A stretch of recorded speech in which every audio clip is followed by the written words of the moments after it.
ito ay rated SPG. Striktong patnubay at gabay ng magulang ang kailangan. Maaaring may masiselang tema, lengguwahe, karahasan, sexual, horror o droga na hindi angkop sa mga bata.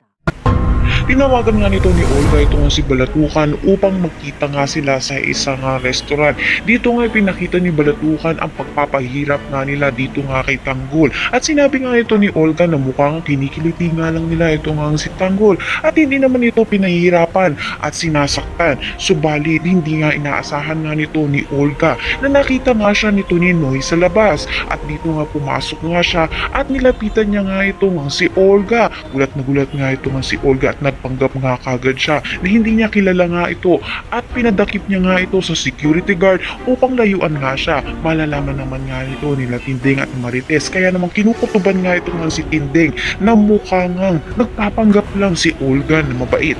Makakailapang haba nito ni Beth ang pagpapanggap nga niya bilang mabait nga dito nga kay Marites dahil ngayon nang nakita nito ni Noy na isang mukhang mayaman na mayaman nga ito nga si Beth nang makita nga niya ito. Kaya naman magdududa na nga ito nga si Tinding na marangang totoo ang kanyang kutob na nagpapanggap nga lang itong mabait sa kanila. Lahat ng yan naman natin maraming salamat.